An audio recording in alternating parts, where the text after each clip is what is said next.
Começa agora o programa Bem Viver, uma prosa sobre saúde, bem-estar, comida e agroecologia. Produção Rádio Brasil de Fato.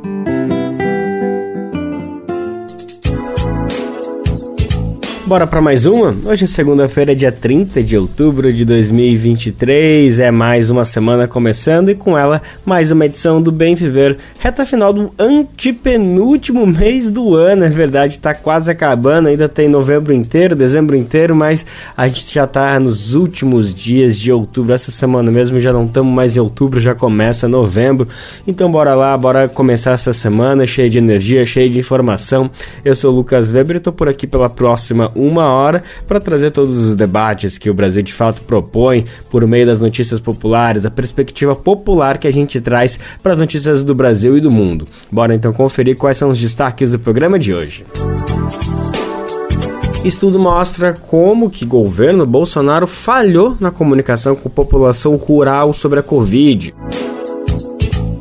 Deputada do Rio acusa a inteligência artificial da Microsoft de racismo após robô criar mulher negra com arma na mão. Edição do podcast 3x4 discute as emergências climáticas na perspectiva do capitalismo. Mulheres de assentamentos MST produzem óleos essenciais em harmonia com a natureza. Esses são alguns, mas são vários os destaques do programa de hoje, então a gente está começando o programa, vem comigo, vamos nessa!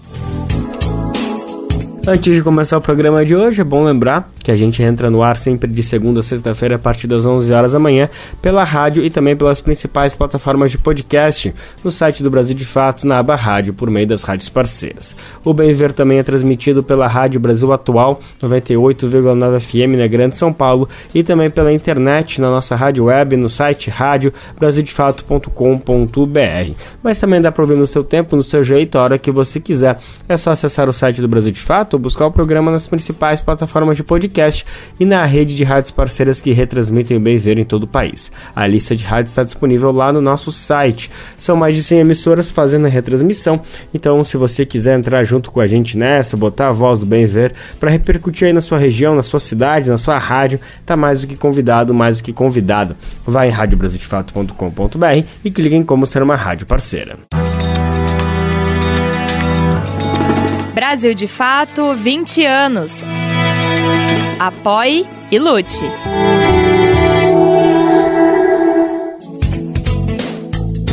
A gente começa o Bem Ver de hoje lá em Minas Gerais, na Zona da Mata, para conhecer uma pesquisa muito bacana que foi realizada pelo último ano. Olha só que interessante, 50 mulheres rurais foram entrevistadas e tiveram a rotina acompanhada para saber como foi o combate à pandemia naquela região. Foram escolhidas mulheres quilombolas, assentadas à reforma agrária e agricultoras convencionais. E o estudo mostrou algo que a gente já podia estar deduzindo, já tinha uma noção, mas agora a gente realmente tem fatos que devidamente evidenciam o que aconteceu, que foi que o governo Bolsonaro falhou, ou não sei se dá para dizer que falhou, se nem tentou se comunicar com a população rural sobre como se cuidar em relação à Covid.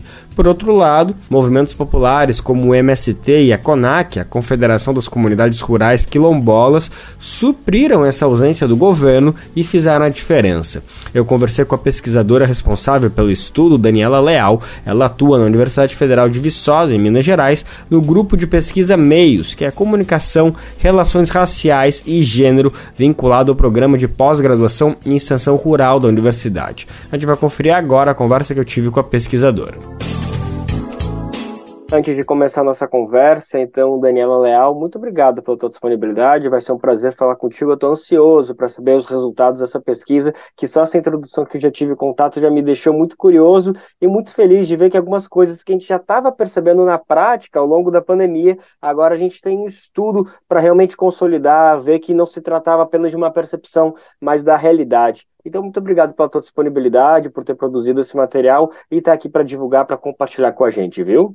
Eu que agradeço o interesse de vocês também, de conhecer, né, o nosso estudo. Que ótimo. Daniela, para começar, então, para a gente conversar, entender um pouquinho, eu queria entender um pouquinho mais da metodologia que vocês aplicaram para a realização. Essa pesquisa foi desenvolvida com 50 mulheres rurais, entre quilombolas, assentadas na reforma agrária, agricultoras convencionais, tudo isso da Zona da Mata de Minas Gerais. Eu queria entender um pouquinho se vocês foram conversar com essas mulheres, que tipo de contato, se foi uma conversa de 15 minutos, um café, passaram um dia, enfim, queria entender um pouquinho mais como foi esse processo de coleta dessas informações para construir todo esse escopo de trabalho que está sendo divulgado agora. Então, a gente compreende que o rural, ele é muito heterogêneo. Então, a gente fez esse recorte pela perspectiva de gênero, que é para estudar as mulheres, porque tem outros estudos, e o nosso estudo mostrou também que as mulheres são as responsáveis pelo cuidado da saúde na família.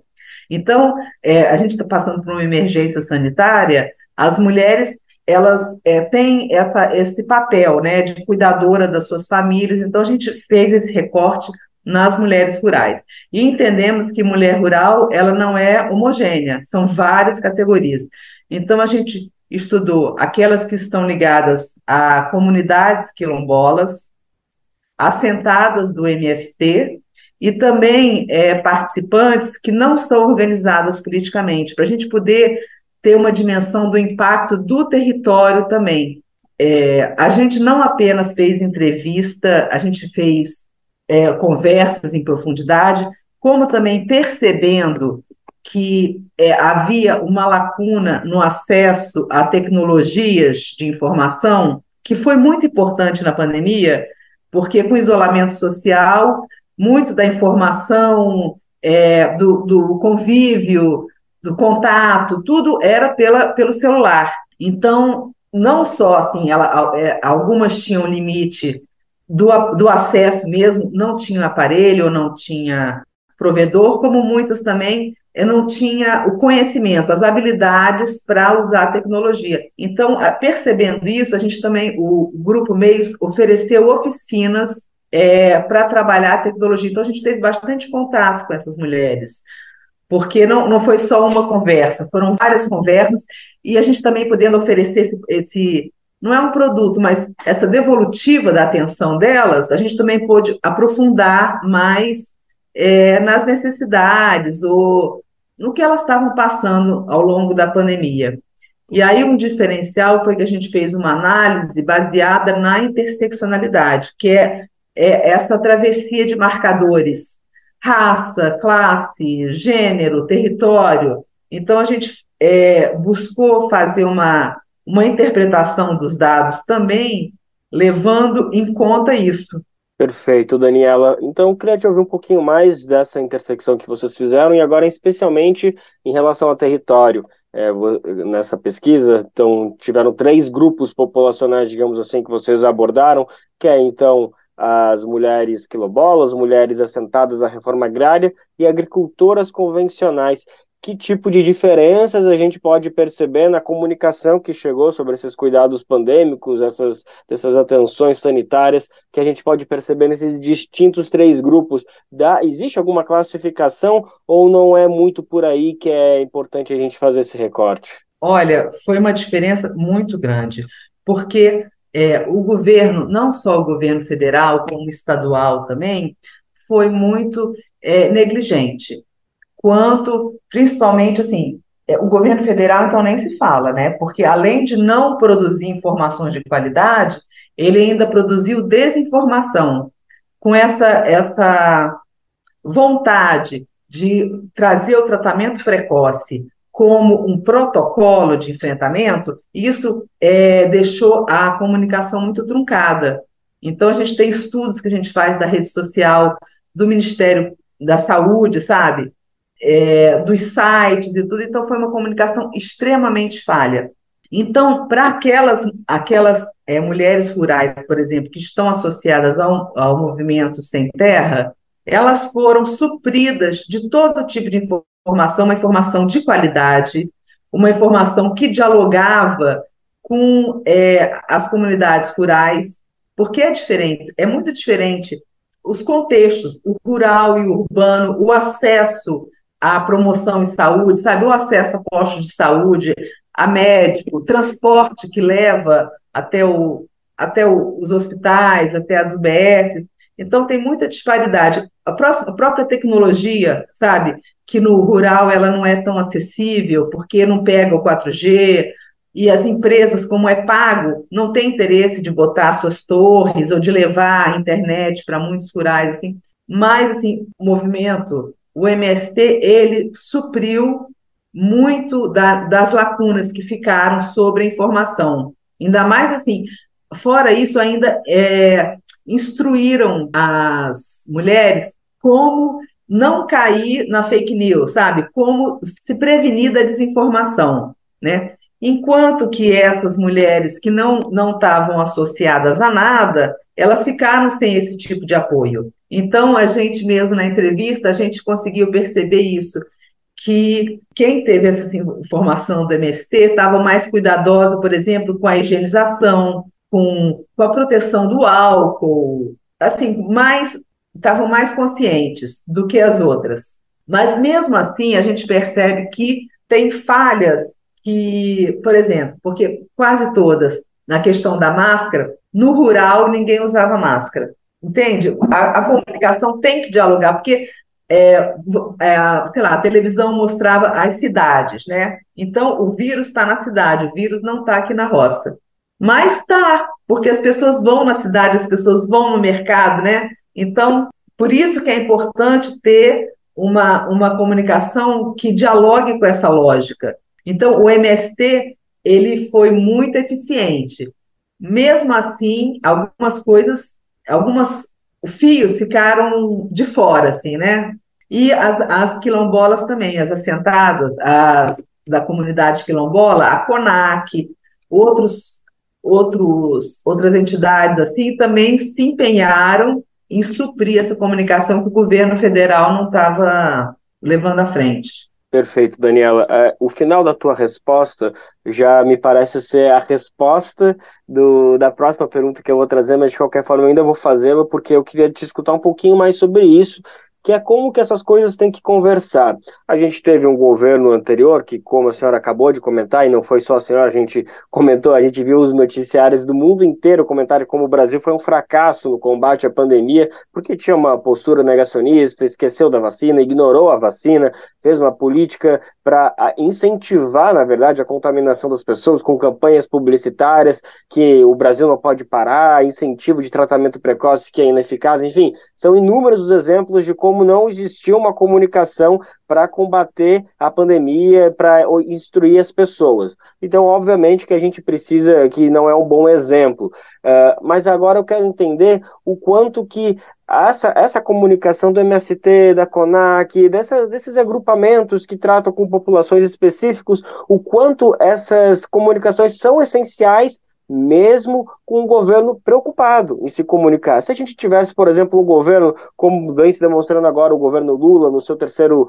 mandato, mas como foi nos outros governos também, nas suas outras gestões, preocupadas em ajudar a instruir a população, como foi no caso do H1N1, ainda há 10 anos atrás, enfim, que houve essas políticas, houve uma comunicação, mesmo com essa comunicação eficiente, ou pelo menos interessada em ajudar. Mesmo assim, é importante que MST, CONAC e outros exemplos de instituições, organizações que tratam diretamente com populações, também é importante que essas organizações tenham maneiras de se comunicar com a população. Qual que é o equilíbrio? Aonde que tem que ter um encontro para as coisas também não se sobrepuserem, também não ficar um choque de informações? Queria ouvir um pouquinho a análise da senhora sobre essa questão. Então, é porque tem que conhecer o público, né? Tem que conhecer o público.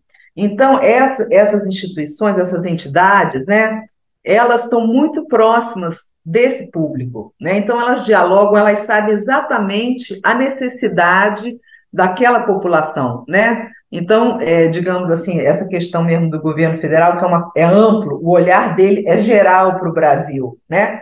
Então, ele pode até produzir uma comunicação para o rural, mas o rural do Nordeste, do semiárido, é diferente do rural de Santa Catarina, é diferente da Zona da Mata Mineira.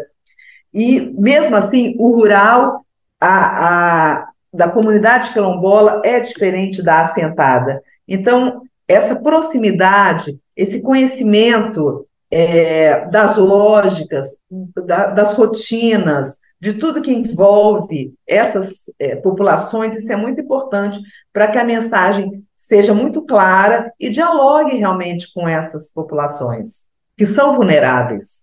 Tá ótimo, Daniela. Mais uma questão que a gente não pode deixar de falar sobre todo esse trabalho é que no final, além dessa análise muito precisa que vocês fizeram, e a gente vai poder falar bastante, não só sobre a pandemia, mas sobre exatamente isso, sobre como as entidades têm que se comunicar com a população. Essa última resposta é muito importante sobre isso. Mas além dessa análise, vocês também acabaram fazendo uma produção, um material que eu acho que ele ainda vai ser muito utilizado para outras situações, não necessariamente pandêmicas, mas justamente para essa comunicação, que é esse manual, né, de boas práticas em comunicação e saúde pública para a população rural. Tu pode falar um pouquinho mais que conteúdo é esse, como que ele foi pensado, se desde o início do projeto vocês já tinham pensado em fazê-lo, ou se no final vocês perceberam a necessidade de construir esse documento. Explica um pouquinho para a gente sobre isso, por favor, Daniela. Então, isso foi uma coisa que foi com o final da tese mesmo que a gente viu, identificando as lacunas, tanto as lacunas na comunicação, no relacionamento, como alguns exemplos de boas práticas que a gente viu que poderiam ser replicados para outras localidades. Então, por exemplo, numa comunidade, a gente identificou porque que governos locais, prefeituras tiveram um protagonismo pegando uma moto de som e indo pelas comunidades rurais avisando sobre o calendário da vacinação. Então, isso realmente é você olhar como se chegar para aquela população, né? Então, assim, a gente selecionou bons exemplos que a gente identificou e muitas lacunas. Então, assim, por exemplo, identificamos assim que pessoas que se informavam muito pelo rádio não entenderam o distanciamento social. Então, que às vezes é um conceito que precisa ser alinhado a uma imagem para que fique claro para a pessoa, sabe? Então, foi isso, identificando lacunas em toda a comunicação e boas práticas que a gente identificou que podem ser replicadas para outras comunidades, para outras esferas, outros exemplos e outras crises que a gente pode vir na frente também, né, Viver? Nossa, Daniela, isso é muito, muito interessante mesmo, porque daí até casa com essa última pergunta que eu vou trazer agora para a gente, que é, por exemplo, o governo não, perdão, o país está passando pelos últimos 5, 6, 7 anos por um decréscimo assustador nos índices de vacinação, isso de vacinação geral, poliomielite, sarampo, enfim, são várias doenças que o Brasil sempre vinha atingindo a meta, superando a meta de vacinação, e ultimamente a gente não tem conseguido isso, infelizmente. O governo vem tentando trazer agora, ou esse governo, eu me refiro, maneiras de tentar suprir essa queda, mas a gente ainda, por enquanto, ainda não viu resultados. Claro que daqui a pouco pode aparecer números consolidados, mas por enquanto não. E tudo isso que tu está trazendo me parece que são respostas para perguntas que a gente vem fazendo. Eu quero saber se esse material que vocês estão trazendo, por exemplo, poderia servir para alavancar novamente esse índice de vacinação no Brasil, voltar a fazer o Brasil ter esses índices de 90%, 95% que a gente se acostumou a ter, e se além de achar que esse material é funcional, se ele já foi encaminhado para tanto municípios, governos estaduais, o próprio governo federal, o Ministério da Saúde, o Ministério do Desenvolvimento Regional, enfim, esse material está indo para frente para as autoridades e é um importante material para isso, por exemplo, que eu acabei de trazer, Daniela? Olha, a vacinação, então, a comunicação da vacinação no Brasil sempre foi um exemplo maravilhoso. O Zé Gotinha, né, sempre foi um personagem e o Brasil sempre se orgulhou realmente é, dessas campanhas e desses altos índices, né? Sempre foi um orgulho para o Brasil. Aí a gente pode ver o prejuízo que causou esses 4 anos de desinformação, né? De você dar espaço para, digamos, a pós-verdade, né? E as fake news crescerem tanto assim, a ponto de gerar dúvida, né? Pessoas que sempre tiveram certeza da vacinação começaram agora a questionar. E eu acho que realmente, acho que a gente vence isso, que a gente pode conseguir voltar a ter índices assim, né? Com muitas campanhas, né? Não é uma coisa fácil, porque vamos supor que a gente tem que sanar esse problema, né? A gente divulgou esse guia para alguns órgãos, para alguns estados, mas a gente está nesse intento de compartilhar mais, né? E de recomendar e de pedir que as pessoas recomendem também, que eu acho que pode ajudar muito. Embora que o Brasil tenha essa expertise, né? É só porque ela foi manchada por essa dúvida, esse vírus da dúvida, né? Esse vírus da desinformação. O vírus da desinformação que circula até mais rápido que da Covid, Nossa. Isso não é uma percepção minha, a gente viu números que comprovavam isso. Então, pesquisadora Daniela Leal, pesquisadora da Universidade Federal de Viçosa, muito obrigado mais uma vez pela tua disponibilidade, parabéns por esse material fundamental que a gente vai seguir repercutindo, a gente precisa falar mais sobre isso, mas acho que por hoje a gente conseguiu contemplar, sanar essas dúvidas, falar bastante sobre isso. Então, obrigado mais uma vez pela tua disponibilidade, viu? Olha, eu que te agradeço, viu? Eu agradeço muito o Brasil de Fato pelo interesse. Tá ótimo, então. Muito obrigado, viu? A gente acabou de ouvir a conversa com a pesquisadora Daniela Leal. Ela atua na Universidade Federal de Viçosa, em Minas Gerais, no grupo de pesquisa MEIOS, Comunicação, Relação Racial e Gênero, vinculado ao programa de pós-graduação em extensão rural. Daniela Leal foi a responsável por um estudo que mediu como o governo federal foi ausente na comunicação durante a pandemia com comunidades rurais. Por outro lado, ao mesmo tempo, movimentos como o MST e a CONAC foram fundamentais para apoiar a população rural. Ouvimos na entrevista que existiram lacunas de comunicação para mulheres que vivem nas áreas rurais. Essa falta de acesso e de direito à informação atrapalhou no processo de combate à pandemia de Covid. Vimos também que o governo Bolsonaro demonstrou por A mais B que não tinha interesse em desenvolver ações efetivas e as populações tradicionais e do campo sofreram e bastante. Mas além de um governo negacionista, como foi o anterior, existe ainda o olhar para as questões estruturais. É preciso garantir formas permanentes de cuidado e representatividade popular no acesso aos meios de informação e comunicação também. E isso, obviamente, é para outros públicos, além das mulheres que vivem nas áreas rurais. Essa falta de estrutura e representatividade tem muitas consequências. Você já viu falar, por exemplo, em racismo algorítmico? Essa é uma situação em que a composição de tecnologias de aplicativos que usamos em celulares e computadores reproduzem os atos do dia a dia que precisam ser combatidos. A deputada estadual Renata Souza, do PSOL do Rio de Janeiro, denunciou um caso de racismo algorítmico quando foi utilizar uma trend, ou seja, uma tendência que viralizou nas redes sociais. Utilizando o celular ou o computador, você deve lembrar que muitas pessoas publicaram imagens em que aparecem com personagens da Disney, da Pixar nas redes sociais, né? Essa imagem é feita por inteligência artificial, em que as pessoas descrevem o cenário em que gostariam de aparecer.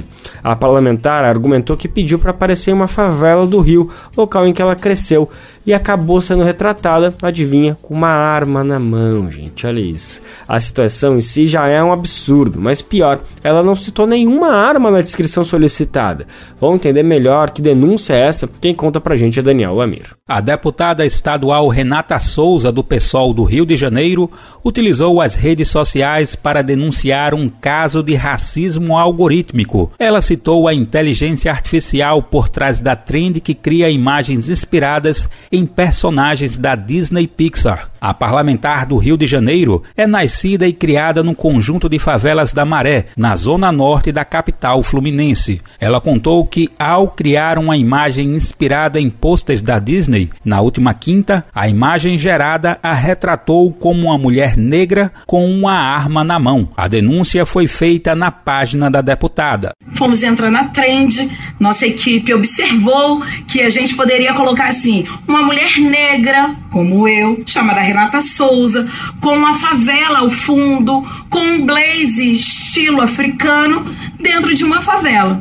E a imagem que saiu foi essa. Renata ainda destacou que em nenhum momento foi citada uma arma na descrição para o pedido de criação da imagem. Em momento nenhum eu falei sobre armas. Em momento nenhum eu falei sobre violência. Eu falei sobre mulher negra numa favela.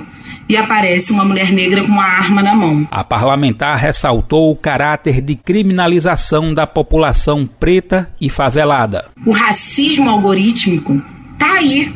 Essa lógica de criminalização das pessoas negras desses territórios de favela e periferia, ela também está nos algoritmos.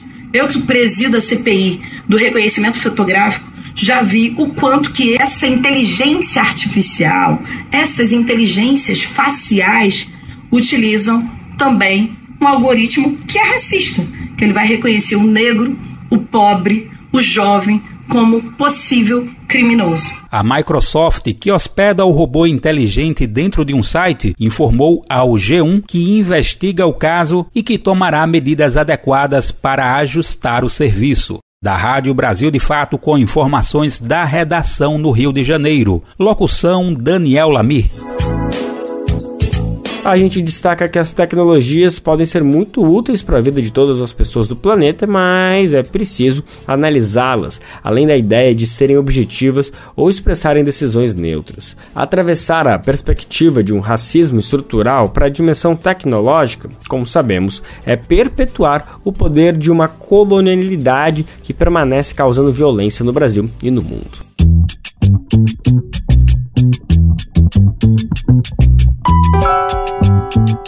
Oi pessoal, eu sou Rosana Fernandes, da Coordenação Política Pedagógica da Escola Nacional Florestan Fernandes, e hoje eu tenho um convite especial para você. A Escola Nacional Florestan Fernandes precisa do seu apoio para continuar promovendo a formação política da classe trabalhadora. Desde 2005, mais de 40 mil pessoas do Brasil e do mundo já passaram pela Escola Nacional, que continua existindo por meio da solidariedade dos movimentos populares e associados que contribuem com esse projeto. Conheça o trabalho e seja um amigo da Escola Nacional Florestan Fernandes. Acesse www.amigosenff.org.br e saiba mais.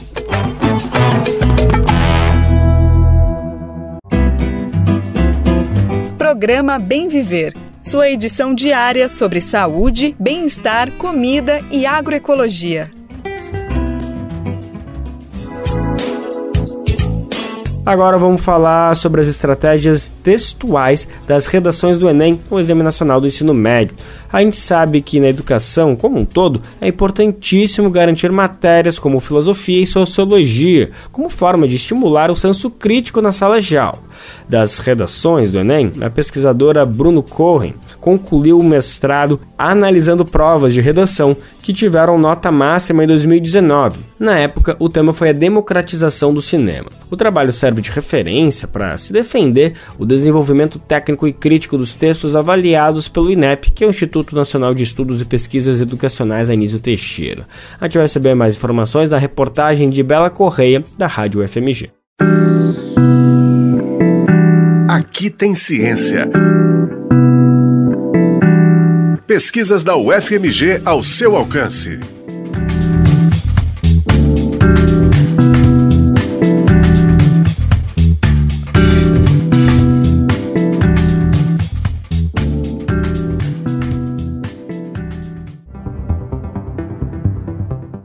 Como se dá a construção da argumentação nas redações que atingem a nota máxima no Enem, o Exame Nacional do Ensino Médio?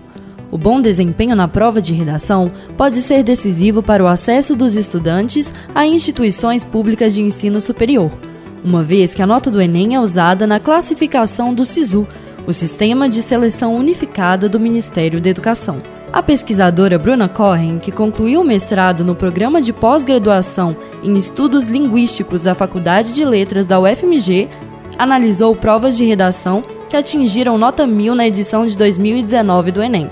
Ela conta que o interesse pelo tema foi motivado pela experiência no trabalho de produção de texto em pré-vestibulares. Depois que eu me formei, um dos meus trabalhos, que foi em um pré-vestibular, eu tinha contato justamente com a questão da redação do Enem, e uma coisa que sempre me intrigou, assim, foi essa questão da argumentação. Então, assim, o repertório sociocultural lá nas redações do Enem e como que isso contribuiria ou não para a construção argumentativa, né? Que depois, com minha pesquisa, eu concluí que seria, na verdade, uma textualização argumentativa. A textualização argumentativa mencionada pela pesquisadora é o processo de construção do texto, por meio do uso de diversas sequências textuais, de maneira coerente e coesa, com o objetivo de defender um argumento principal. As sequências textuais podem ser argumentativas, descritivas ou explicativas, por exemplo. Como os próprios nomes indicam, respectivamente, elas têm a função de dar ao texto um maior caráter de argumentação, quando se pretende defender um ponto de vista, de descrição, com maior detalhamento de determinado assunto, ou de explicação, no qual o autor esclarece o leitor sobre determinado aspecto do texto. Uma das principais referências teóricas usadas por Bruna é o autor Jean-Michel Adam, teórico da linguística textual, que explica a interpretação do texto conforme sequências. O Adam, para conseguir analisar esse texto, ele propõe a tipologia sequencial, né? Ela é uma forma de abordar o todo textual. Então, o Adam, ele percebe aí que, frequentemente, os textos que são pertencentes a esses gêneros textuais com tipologias predominantes, eles vão ser formados por fragmentos de outros tipos de texto. E aí ele consegue criar essa tipologia para fragmentar aí esse texto em diversas partes, né, em diversas macroproposições, né, que são esses pedaços aí do texto. Então, você vai ter as macroproposições narrativas, você vai ter as argumentativas, explicativas, descritivas e dialogais.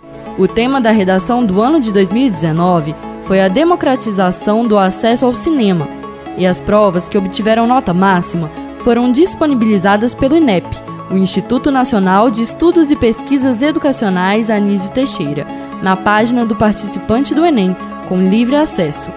Bruna Cohen já conhecia os textos, devido ao trabalho com redações e produção de texto nos pré-vestibulares. Ela explica como foi o processo de análise, desta vez na pesquisa desenvolvida durante o mestrado. Peguei as redações, reli elas, e a partir disso, com a teoria muito bem enraizada, né, como eu usei essa questão da tipologia sequencial do Adam, eu fui tentando entender ali como que cada uma dessas redações foi construída, como é que ela foi textualizada em relação às sequências, né? Então, eu pegava as redações, imprimia elas, e aí com uma caneta, com um lápis e tal, eu ia grifando ali as macroproposições, os pedaços ali do texto que eu entendia que tinham uma função mais argumentativa ou que tinha uma função mais descritiva. E assim eu tive condição de montar esses esquemas que eu coloco aqui na dissertação de como que esse texto está sendo textualizado em uma perspectiva das tipologias sequenciais. No caso da redação do Enem, a tipologia argumentativa tem grande destaque, pois a escrita deve ser pensada com base em uma problemática instigada pelos textos motivadores da prova. Os textos costumam ser estruturados com um parágrafo inicial voltado à contextualização do tema, seguido de parágrafos de desenvolvimento argumentativo e, ao final, uma proposta de intervenção, a fim de solucionar ou minimizar os efeitos do problema central. Mas, apesar do protagonismo argumentativo do texto, a pesquisa evidencia que há uma mistura das tipologias textuais nas redações analisadas. Na introdução, por exemplo, no inicinho, ali na contextualização dessa redação, eu tenho uma sequência explicativa inserida. Depois, no desenvolvimento, eu tenho uma sequência argumentativa inserida no primeiro parágrafo de desenvolvimento e uma sequência argumentativa e uma explicativa inseridas no segundo parágrafo. E aí, na conclusão, eu tenho uma sequência explicativa inserida. Então, assim, eu acho que é isso que vale a pena a gente observar, que os textos, as redações que eu analisei aqui, mas não só, todos os textos, eles vão ser formados por sequências que têm outras sequências menores inseridas lá dentro. E aí é essa dança e esse jogo de diversas sequências que não necessariamente são apenas argumentativas, num texto que ele é predominantemente argumentativo, que vão formar aí essa textualização. Esse texto ele vai ser construído a partir dessa relação aí entre as sequências. A forte presença da tipologia argumentativa não está apenas no modelo da redação do Enem, mas é uma condição inata da língua, como explica a pesquisadora, citando a teoria de Anscombe e Ducrot, outra grande referência de sua pesquisa. O que eu usei basicamente da TAL, né, a teoria da argumentação na língua, é essa ideia de que a língua ela tem uma argumentatividade que é intrínseca. E isso é um modo de pensar a língua que te abre portas, porque, digamos, você não está entendendo a língua simplesmente como um conjunto de palavras ou um conjunto de frases e tudo que simplesmente comunica alguma coisa e acabou. Não, você está entendendo que esse conjunto de palavras, de frases e tudo tem um propósito que, obviamente, ele é comunicativo, mas ele é também e, em primeiro lugar, assim, argumentativo. Tudo que uma pessoa fala ou tudo que uma pessoa escreve, qualquer uso da língua que uma pessoa faz, ele tem um propósito de chegar a um objetivo. A pesquisa contribui para o entendimento dos modelos de redação considerados ideais pelo INEP, do ponto de vista crítico e técnico, o que pode auxiliar professores na preparação dos estudantes para um bom resultado na prova. A pesquisadora aponta que, além de possibilitar o ingresso nas universidades, o Enem serve como indicador de como o ensino se dá nas escolas. Portanto, a pesquisa possibilita novas formas de se pensar o ensino e adaptá-lo a fim de propagar o que é esperado de uma boa escrita textual. O trabalho foi orientado pela professora Regina Lúcia Pereira Elizola, da Faculdade de Letras da UFMG, e contou com financiamento da CAPES, a Comissão de Aperfeiçoamento de Pessoal de Nível Superior. Este foi o Aqui Tem Ciência, programa semanal sobre pesquisas realizadas na Universidade Federal de Minas Gerais. Exemplos de como a ciência é importante para a nossa vida. Esse episódio teve produção e apresentação de Bela Corrêa, edição de Alessandra Ribeiro e trabalhos técnicos de Cláudio Zazá. O Aqui Tem Ciência também está na internet, em ufmg.br/rádio e nos aplicativos de podcast. Aqui Tem Ciência. Pesquisas da UFMG ao seu alcance. Uma produção do Núcleo de Jornalismo da Rádio UFMG Educativa.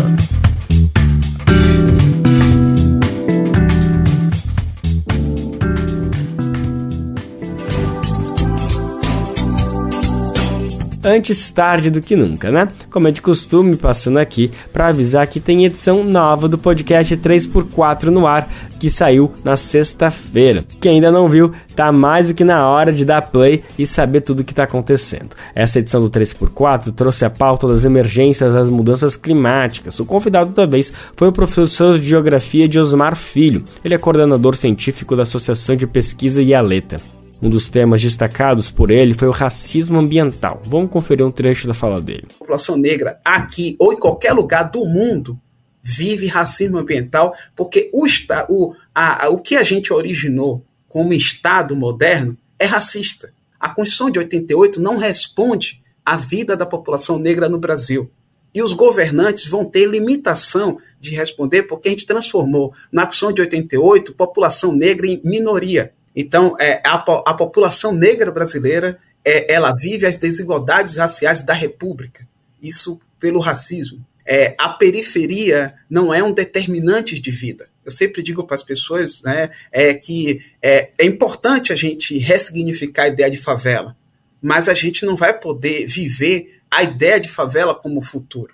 Né? E isso não tem como desassociar a falta de titulação dos territórios quilombolas no país das pessoas se amontoando em favelas e em vulnerabilidades sociais. Hoje, as cidades brasileiras, a população negra que vive densamente em espaços urbanos, nas periferias urbanas, aquilo que é as segregações urbanas, hoje tem o impacto dobrado. E aí, reduzir a emissão de gases de efeito estufa é também produzir saneamento, é produzir casas dignas, é acesso à agricultura, é acesso à alimentação, é reflorestar os rios urbanos.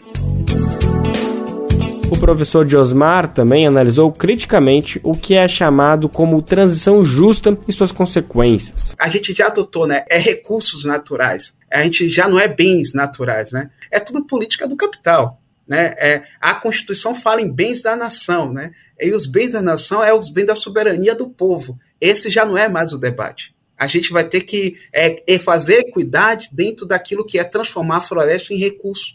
E nesse momento a seca está matando as pessoas. O que a gente está perdendo de biodiversidade é grande. Mas o que a gente não tem dados hoje, né? Você vê todas as notícias, todo mundo faz a notícia do Rio Negro seco. Ninguém diz o que está acontecendo com uma pessoa dentro de Manaus.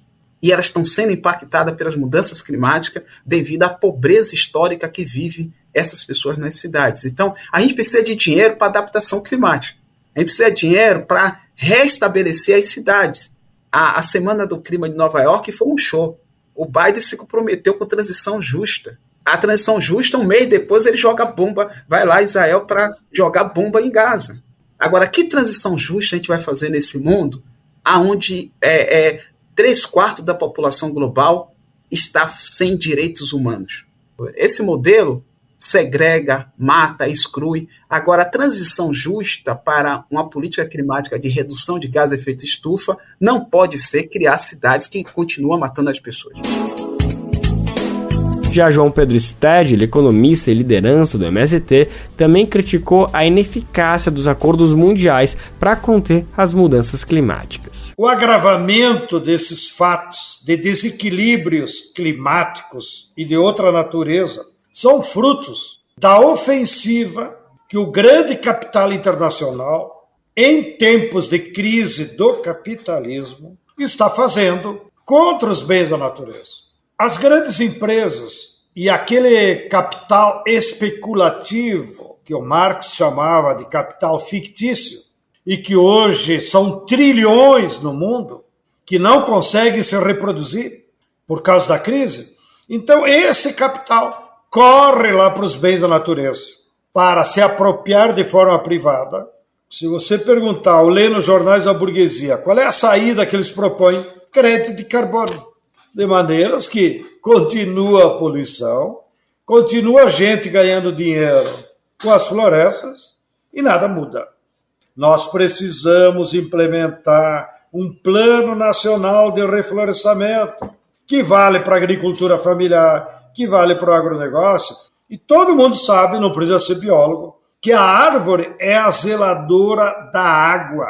Ela que cuida da água e faz o equilíbrio com as chuvas. Então, proteger as árvores é proteger a água. Olha, a nossa produção teve muito trabalho para escolher algum dos trechos de destaque, porque todo o programa tá muito bom, tá bacana demais escutar a edição inteira do podcast 3x4. Quem quiser, vai lá em radiobrasildefato.com.br que tem a edição completa, além também no Spotify. Qual foi a última vez que você ajudou a salvar uma vida? Nájila Lima, do Hemocentro do Ceará, tem um recado para você. Todo dia é dia de doar sangue. E não espere você conhecer alguém para exercer esse gesto de solidariedade. Existem muitas Marias, José, que precisam de sangue.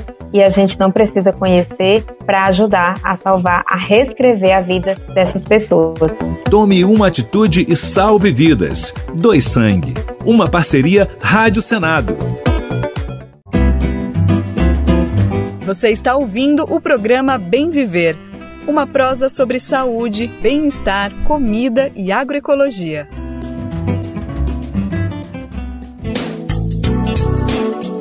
O papo agora é sobre o índice de envelhecimento no Brasil. Nos últimos anos, sempre ouvimos as pesquisas e tendências sobre o assunto, mas um dado divulgado pelo IBGE na última sexta-feira traz mais precisão para atualizar esse processo no Brasil.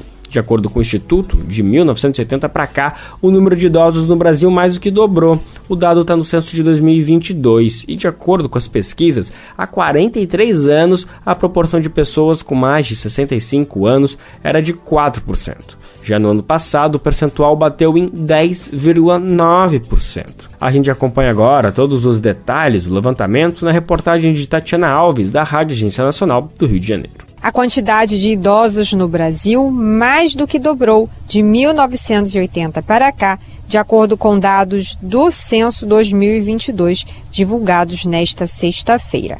Naquela época, a proporção de pessoas com 65 anos ou mais entre a população geral era de 4%, e no ano passado chegou a 10,9%. Por outro lado, houve diminuição da população de até 14 anos, de 32% para 20% do total de habitantes. Com isso, o índice de envelhecimento do Brasil chegou a 55,2 em 2022, indicando que há 55,2 idosos para cada 100 crianças de 0 a 14 anos. Em 2010, essa medição era de 30,7. O Rio Grande do Sul é o estado que concentra os 9 municípios com a população mais longeva do país. Nessa unidade da federação, as pessoas com 65 anos ou mais representam 14% da população. Já a menor proporção foi encontrada em Roraima, com 5,1%. Outro índice apurado foi a idade mediana, que é o número que separa a metade mais jovem da metade mais velha da população. Desde 2010, essa idade aumentou 6 anos, chegando a 35 anos em 2022. A pesquisadora do IBGE, Isabel Guimarães, analisa esse aumento, que é observado especialmente em cidades com menos de 5 mil habitantes. Os municípios pequenos tendem a ter uma maior população de idosos em relação à sua população de 0 a 14 anos. Algumas razões para esse índice de envelhecimento ele se modificar entre os municípios de tamanhos variados é a migração. O que acontece nos municípios muito pequenos é a saída da população em idade economicamente ativa, em idade reprodutiva, para cidades em que oferecem maior chances de emprego e melhores ofertas de serviço. Já a divisão por gênero da nossa população mostra que o Brasil tem atualmente 51,5% de mulheres e 48,5% de homens. Isso representa 6 milhões de brasileiras a mais. O IBGE também calcula a razão de sexo, que representa o número de homens em relação a um grupo de 100 mulheres. Desde 1980, a razão brasileira diminuiu de 98 para 94 homens para cada 100 mulheres. Mas isso varia conforme a idade. A maior proporção de homens do nascimento até os 24 anos, mas a partir do grupo etário de 25 a 29 anos, há uma maior proporção de mulheres na população. Isabel Guimarães explica os fatores que influenciam nessa diminuição. Nascem mais meninos, mas morrem também mais meninos, e principalmente nas idades dos jovens adultos, a gente tem uma sobremortalidade masculina muito maior do que a população feminina. E a morte dessa população jovem adulta masculina está relacionada a causas não naturais, que são as causas violentas, os acidentes, que acometem a população aí entre 20 e 40 anos de idade, então muito mais do que as mulheres. O censo também identificou que a proporção de homens diminui à medida que aumenta o porte populacional dos municípios. Nos municípios com até 5 mil habitantes, há 102,3 homens para cada 100 mulheres. Mas nos municípios com mais de 500 mil moradores, a proporção cai para 88,9. Da Rádio Nacional no Rio de Janeiro, Tatiana Alves. Quer saber onde encontrar livros bons, baratos e com conteúdos que te ajudam a entender a situação atual do Brasil e do mundo? Na Expressão Popular, Lá você encontra obras sobre marxismo, agroecologia, educação popular, literatura e muito mais. Com os livros da expressão popular, você se fortalece para a batalha das ideias e para a construção de um mundo melhor. Para saber mais sobre o acervo dessa editora popular, acesse o site expressãopopular.com.br ou faça uma visita à livraria na Rua Abolição 201, próximo ao metrô Anhangabaú, em São Paulo. Editora Expressão Popular.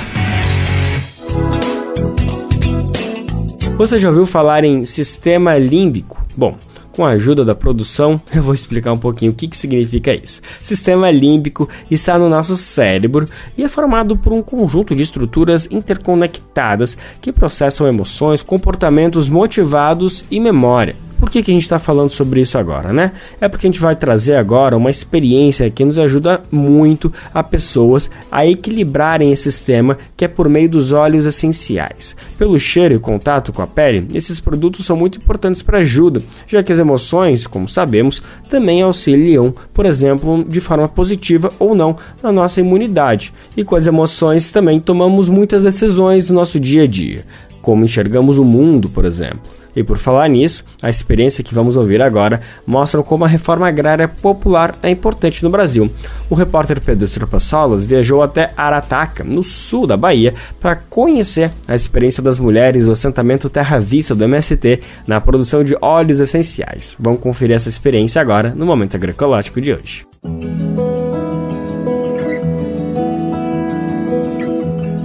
Momento Agroecológico.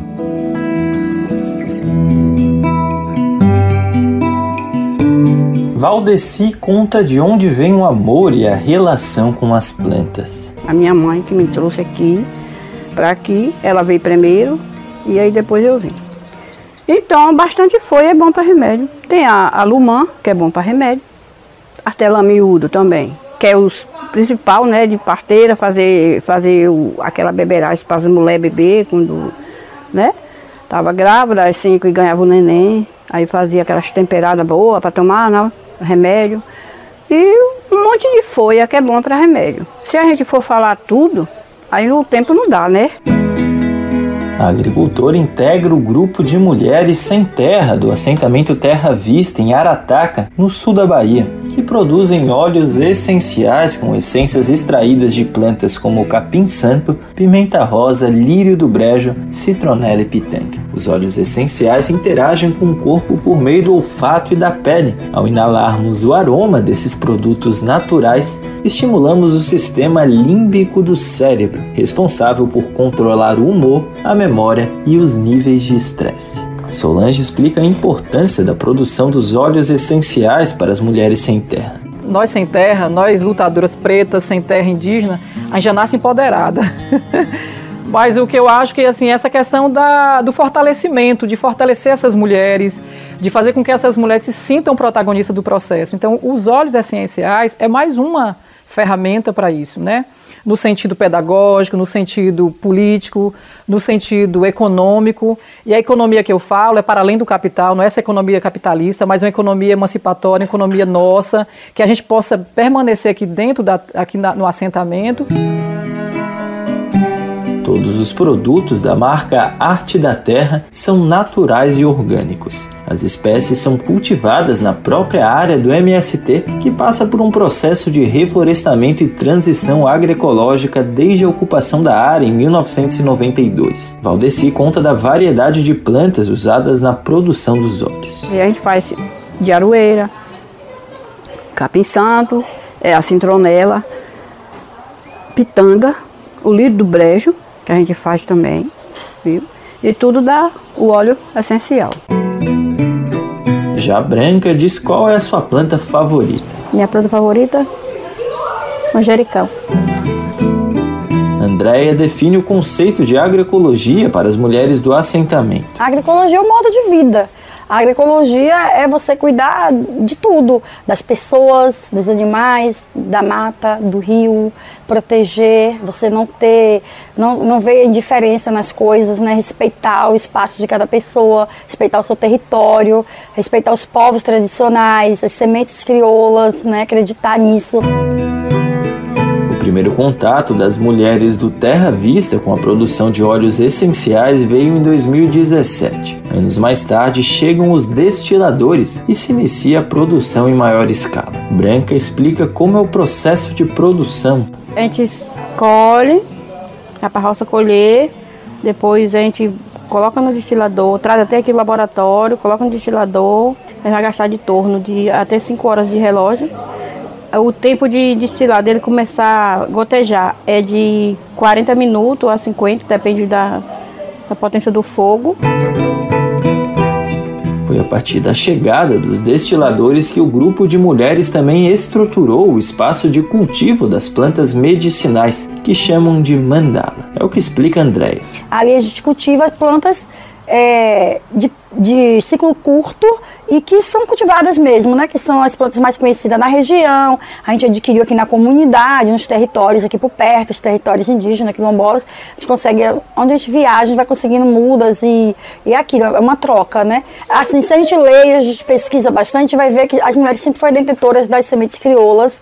Sempre na agricultura, as mulheres teve um papel muito importante, primordial, assim, de frente na agricultura. As mulheres sempre teve esse papel e de ser guardiãs, de guardar. Hoje, além dos óleos, também começam a surgir outros produtos. Andréia conta da variedade. Sabonetes, que as pessoas estão aceitando muito bem. Nosso sabonete de aroeira, nosso sabonete de manjericão, sabonete de chocolate, de alfazema e... Também nós temos as pomadas, né, pomada de aroeira, pomada de amêscula, tudo de forma bem artesanal, né, sem nenhum conservante. Os rolons, repelentes, a gente tem 2 modelos de repelente, a gente tem um repelente líquido e um repelente em forma de creme. A venda dos produtos se dá em feiras e eventos e também no próprio assentamento. Mas para essas mulheres, mães e produtoras agroecológicas, a produção vai muito além da parte econômica, como conta Andréia. E a gente não fica só nessa questão, né? A gente não está preocupado muito com a questão financeira, mas preocupou com essa questão de a gente criar uma rede de mulheres, né, que possa, né, levar essa bandeira, levar esse legado, fazer esse resgate, trazer de volta nesses usos das plantas medicinais, de diversas formas, não só com os óleos essenciais, mas de todas as maneiras que a gente puder usar, que a gente puder trazer para a nossa família, para a nossa casa, para os nossos vizinhos e amigos, né, para quem está próximo da gente, para nossas escolas especialmente. Solange explica a importância das mulheres na luta pela terra. O trabalho que a gente vem desenvolvendo com as mulheres aqui é desde a ocupação. Então, assim, não é uma coisa de hoje. Ela é fruto de uma luta. Inclusive, a luta pela terra aqui, as mulheres sempre estiveram na frente, as lideranças femininas sempre estiveram na frente da luta, no confronto aí, em defesa da terra. De Arataca, da Rádio Brasil de Fato, Pedro Estropaçolas.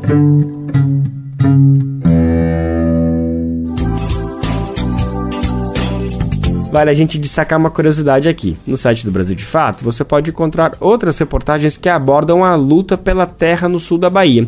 Assim como outras regiões do país, a história das famílias do MST nesses territórios não se encerra com a conquista pela terra. A transformação é contínua, mesmo depois do direito à terra concedido. Eles encaram o processo de mudar a biodiversidade em locais que muitas vezes estavam fadados a monoculturas para uma transição agroecológica. Isso, como sabemos, não acontece da noite para o dia. A recuperação dos biomas pode levar muitos anos ou até décadas. Especificamente no sul da Bahia, um fungo chamado vassoura de bruxa foi capaz de derrubar boa parte da produção de cacau, isso durante a década de 90. A situação levou muitos latifúndios à falência. Ao mesmo tempo do crescente desemprego com a decadência do cacau, a luta pelo direito à terra avançou na região e muitos locais que foram abandonados após décadas de monocultivos, aos poucos se transformaram em inspiradores sistemas agroflorestais cuidados pelas famílias MST. E com essa a gente vai se despedindo do programa de hoje, lembrando que amanhã, terça-feira, dia 31 de outubro, o último dia do mês, a gente está de volta com mais uma edição do Bem Viver, a partir das 11 horas da manhã, como você bem sabe. A gente entra no ar a partir da Rádio Brasil Atual, 98,9 FM na Grande São Paulo, ou no site radiobrasildefato.com.br. O programa vai ao ar em diversas rádios pelo país, e a lista completa de emissoras que retransmitem o Bem Viver você encontra no nosso site, na matéria de divulgação diária do programa. A gente aproveita para agradecer esses veículos por estarem com a gente. O Bem Ver também fica disponível como podcast no Spotify, Deezer, iTunes e Google Podcast. A apresentação desse programa foi de Lucas Weber e roteiro de Daniel Lamir. Edição e produção de Daniel Lamir e Douglas Matos. Trabalhos técnicos de André Parocha, Edson Oliveira e Lua Gattinone. Coordenação de rádio e TV, Muniz Ravena. Diretora de programas de áudio, Camila Salmásio. Direção executiva, Nina Fidelis. Apoio toda a equipe de jornalismo do Brasil de Fato. Você ouviu o programa Bem Viver, uma prosa sobre saúde, bem-estar, comida e agroecologia. Produção Rádio Brasil de Fato.